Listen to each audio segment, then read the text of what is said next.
ഇനി രാഷ്ട്രീയത്തിലേക്ക് വരികയാണ്.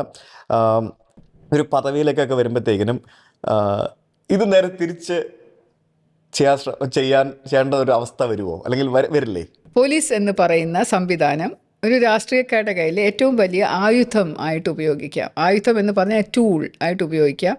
അവരുടെ ഏറ്റവും വലിയ സേവന പാത, സേവനത്തിനുള്ള ഉപയോഗിക്കുന്ന ഒരു കാര്യമായിട്ടും ഉപയോഗിക്കാം. അപ്പോൾ അത് രണ്ടും വ്യത്യാസമാണ്. സാധാരണ ഞങ്ങൾ കണ്ടുവരുന്നത് ആസ് എ പോലീസ് ഓഫീസർ, ഒരു പോലീസ് ഓഫീസറായിട്ട് നിൽക്കുമ്പോൾ രാഷ്ട്രീയക്കാരെല്ലാവരും പോലീസിനെ അവരുടെ കയ്യിലെ ഒരു ആയുധമായിട്ട് ഉപയോഗിക്കുന്നതാണ് കാണുന്നത്.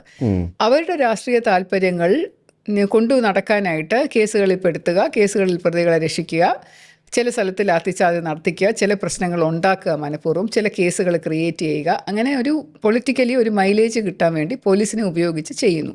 Y? Because police can do it. പോലീസിന് അത് ചെയ്യാൻ സാധിക്കും. യൂണിഫോമിൻ്റെ പവറും പോലീസിൻ്റെ അധികാരം, ദണ്ഡ പവർ എന്നൊക്കെ നമ്മൾ ഹിന്ദി പറയുമ്പോൾ ഒരു ലാത്തിയുടെ പവറും ഒക്കെ കൊണ്ട് പോലീസിന് അത് ചെയ്യാൻ സാധിക്കും.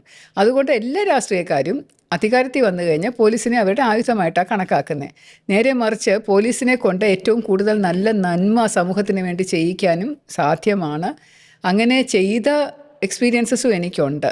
എങ്ങനെയാണ് പോലീസിനെ കൊണ്ട് ഏറ്റവും നന്മ ചെയ്യിക്കാൻ പറ്റുക എന്നുള്ളത് ഒരുപാട് ആൾക്കാർ, ഉദാഹരണം പറയുകയാണെങ്കിൽ AK ആൻ്റണി സാറ് അല്ലെങ്കിൽ ഉമ്മൻചാണ്ടി സാറ് മുഖ്യമന്ത്രിയായിരുന്ന സമയത്താണ് ഞാൻ ഏറ്റവും കൂടുതൽ പോലീസിനെ കൊണ്ട് ജനങ്ങൾക്ക് സേവനം ചെയ്യിക്കുന്നത് എങ്ങനെയാണെന്ന് കണ്ടത്.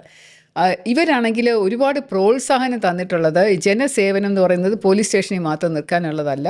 നിങ്ങൾ പോലീസിൻ്റെ സേവനം ഗ്രാമങ്ങളിലേക്കും റൂറൽ ഏരിയയിലേക്കും പോലീസ് എത്താത്തടത്തേക്കും എത്തിക്കൂ എന്ന് പറഞ്ഞാണ് ജനമൈത്രി പോലീസിൻ്റെ തുടക്കം തന്നെ ഉണ്ടാകുന്നത്. അതുപോലെ സ്ത്രീകളുടെയും കുട്ടികളുടെയും ഉന്നമനത്തിനായിട്ട് പോലീസിന് പ്രവർത്തിക്കാം.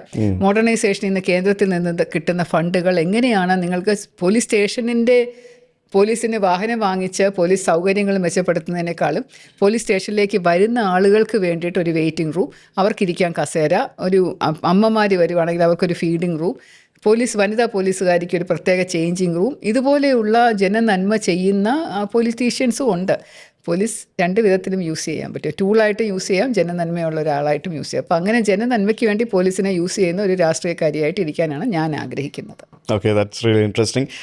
താങ്കൾ വിജിലൻസ്, ക്രൈം ബ്രാഞ്ച്, ഇൻ്റലിജൻസ് അങ്ങനെ മറ്റ് തുടങ്ങിയ പല വകുപ്പുകളിൽ ജോലി ചെയ്തിട്ടുണ്ട്. അപ്പോൾ ഈ ഒരു അനുഭവത്തിൽ വെച്ചിട്ട് നമ്മുടെ കേരളത്തിലെ നിയമ സംവിധാനങ്ങളുടെ ഏറ്റവും വലിയ ദൗർബല്യം എന്തായിട്ടാണ് തോന്നുന്നത്? ഇത് തന്നെയാണ്. അതായത് നിയമ സംവിധാനം പലപ്പോഴും ദുരുപയോഗം ചെയ്തുകൊണ്ട്, Kerala is far better right compared to not at all.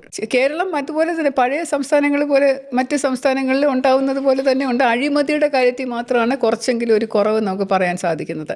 മറ്റു പല സംസ്ഥാനങ്ങളിലും പോലീസ് ഓഫീസേഴ്സ് ഭയങ്കര കറപ്റ്റാണ്. ഇവിടെ അത്രയ്ക്ക് കറപ്റ്റ് അല്ല.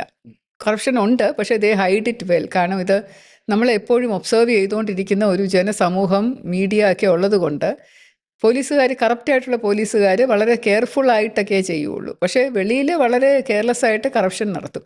പക്ഷേ ബാക്കി എല്ലാ കാര്യങ്ങളിലും പോലീസ് ഇതുപോലെയുള്ള ഇൻഫ്ലുവൻസസ്, സ്വാധീനം, പോലീസിനെ ഉപയോഗിച്ചുകൊണ്ടുള്ള രാഷ്ട്രീയ മുതലെടുപ്പ് അതൊക്കെ നടത്താറുണ്ട്.